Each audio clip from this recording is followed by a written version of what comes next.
Hey, how you doing, everyone? I'm just going to do a review on something I've been kind of learning about with 1911s here.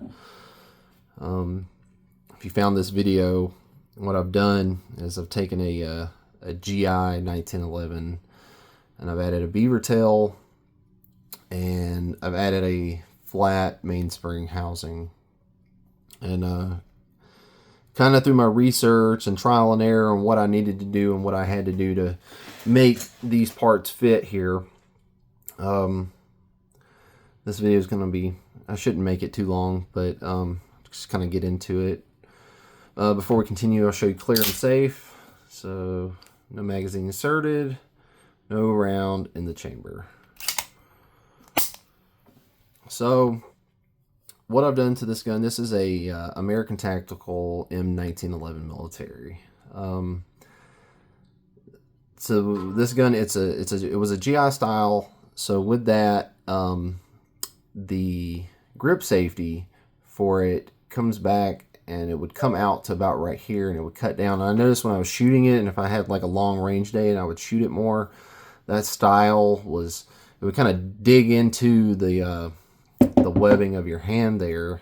And I own other 1911s and they have beaver tails, and you know, they, with this, it kind of mitigates that by, you know, protecting the webbing of your hand right there. I never had an issue with hammer bite or anything like that with it. I just noticed that when that little edge, it instead of coming up like this, it would come down, and it just had, the edges weren't rounded off. And I kind of wanted to make this a more shootable gun. Not that it's not shootable, I guess more comfortable to shoot. I do enjoy shooting this firearm. As I've started getting into 1911s more, I found that, you know, they're actually really fun to shoot, and there's, hearing rumors and the way people talk about them, they're really accurate, and they're just fun to shoot. Kind of getting into this and what I've done to it, the mainspring housing itself is actually really simple to replace. These parts are all from Wilson Combat. So what I ended up doing is, you don't have to change this out, but if you want to go, if you're just changing out this beaver tail, obviously you're going to need the beaver tail, and you're going to need a different hammer depending on what kind of hammer you have. So what I've done, I'll start from the bottom, work my way up. The mainspring housing, I just bought a steel mainspring housing off of Wilson Combat, and I'm not going to post a link to this because you can go on their website and find there's many different varieties, styles, types between steel and aluminum, and whichever way you want to go. But that's real simple. It's going to be just the mainspring housing, so all your internals, the spring and everything, and obviously you'll need that pin that holds everything into this. But that was fairly cheap. I don't remember what I paid for it offhand. I think it was like $35. I mean, it's probably $40 after tax and shipping and all that.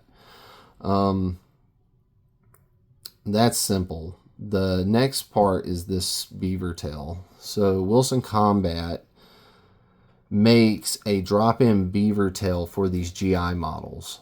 And something that I didn't know, and I'm going to show you a piece that I'd purchased here before this. I was under the assumption that all 1911s were the same, as far as like, other than like, links and grip link, or links of the slide and barrel and grip links, they have different sizes. But as far as the parts were concerned, I was under the impression that they were almost all interchangeable, and that is true, but at the same time it isn't. Something I learned, that on these GI models, there's something you gotta learn about, and there's a radius back here, right here, and this radius is something that you have to be aware of on these GI models for the fitment of this beaver tail. And like I said, this is a Wilson Combat, and I will post this one in the description of this video. This one's made to be a drop-in for a GI model. So if you notice, right, there is a slight gap right there, and they do that because I guess there is some variation in how these things are made when it comes to the GI models. So they give you that in order for everything to fit together nicely. They in doing this, right, it had a like the flat spurred hammer across the top. You can't use that style of hammer when you run a beaver tail because it won't cock all the way. You gotta, and you can tell it's notched out in there for this style of hammer, the skeletonized hammer, to fully cock and go down in there. So with that being said, if you're going to go this route, you need to purchase this, and you need to purchase a new hammer. They have some different variations, I guess, on how they're made. They have like I forget, I'm going to butcher the name, and I don't remember the exact name of this one off of Wilson's Combat, but they have like a value line one, which is, this is what I got. It's pretty plain and simple. And then they have the like the bulletproof line, where I guess it's just how they're machined or how they're made. Don't have any issues with it. I put a box of 50 through this just to make sure that everything was functional on it, and everything is now. But yeah, these are the things you got to research when it comes to start modifying your 1911. I was talking about this radius back here. Right, there is a slight gap there. When shooting it, I did not experience any pinching or anything like that back here. It's not like a pinch zone. It's more of a cosmetic thing, but it doesn't bother me. This isn't like a showpiece gun. This gun was actually gifted to me by my grandfather before he passed away, and he talked to me about something that was something that he brought up about it. That edge back here cutting into him. So I was like, you know what, I'm going to try to put this on there because I do enjoy shooting this firearm. It's something I'm never going to give away. I will always keep it. But if you want to go this route, that's something you have to consider with these radiuses back here. Now there's a couple of things I'm going to talk about here with this. This is one that I purchased off of Fusion Firearms that, I liked it. I was like, oh, that'll work. Sure. This was before I'd done my research thinking that, all these parts are interchangeable. And I assume they are with non-GI models, which my other two that I have are not GI models. I assume they would fit in that and those, but it doesn't fit in this. So these radiuses back here are different. So where this pinhole is, the geometry is all off for this beaver tail versus this one. And it's because of this radius back here. So there's less on a non-GI model. I guess there's less meat back here on the what would be the frame back here.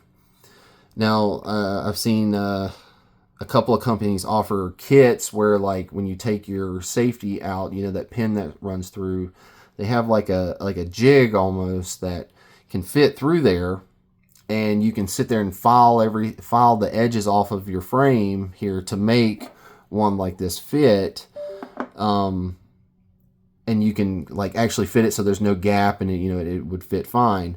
The only problem with that is then once you start filing, then you're looking at having to refinish the firearm if you want to. I mean, you don't have to refinish your firearm. It's just, then you're looking at rust and everything. So that was something that I didn't want to do, with having to refinish the firearm.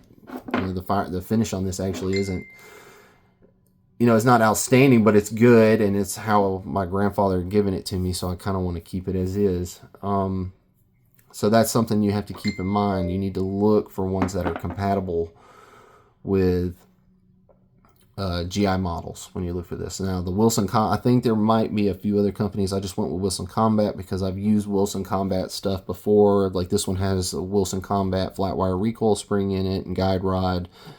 And then obviously I went with their hammer and this mainspring housing. So, but to kind of show you real quick, yeah, I mean, everything is still functional on this gun.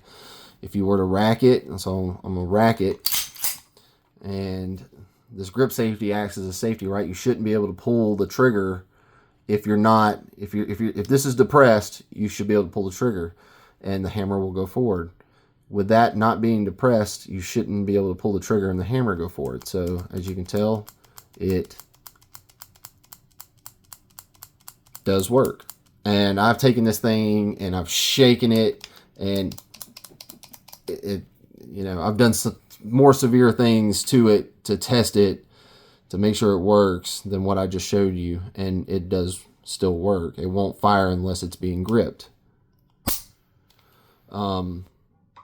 Safety still works. So yeah, obviously with 1911 it's got to be cocked and locked. That's how you run it. You can't put the safety on unless it's cocked, but it will not fire with the safety on. So yes, it does function. The safety still function. When you put in a new beaver tail, like I said, there's research that has to be done on these. So this is the other one that doesn't fit.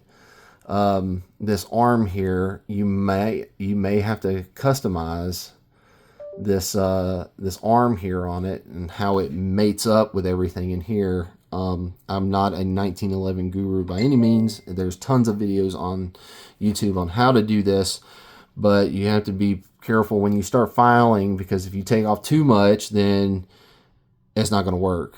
If you take off too much, and what I will get into with this was I did have to do some fitment on this one, on this piece, on this one, and I took off too much. And basically what it was doing is that it would fire with the grip safety not being depressed. And I guess it's got something to do with whatever this trigger, there's a bar that's connected to it, right? And this interfaces with that bar.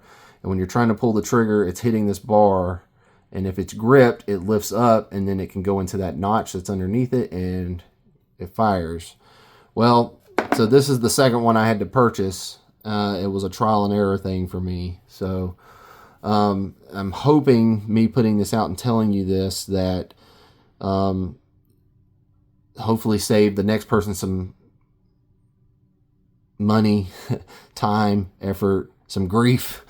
And you know, I'm on a journey to learn about these firearms because I do enjoy shooting them, and it is, you know, if I can help the next person out, then I do so.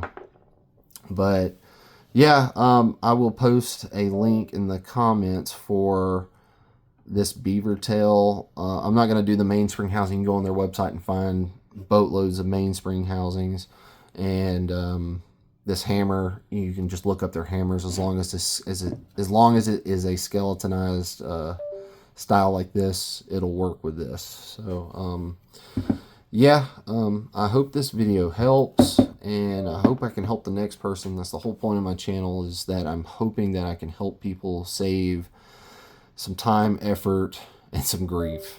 And you know, the whole verbiage, buy once, cry once. You know, I don't want people to have to go out there and spend their money on something that they didn't think that they're getting something that they thought they were paying for, and it's not that, you know. So I just tell it to you like it is. All my videos are in single take form. I don't do any editing on my videos, because if I mess up on here, you're going to see it on video. Or if a gun does something on video, you're going to see it without me editing it out. That's the whole point of my channel. So yeah, I hope that this helps, and like I said, if I can just pass it on to the next person, then I've done my job. But yeah, thank you for watching, and hope you enjoy the rest of your day.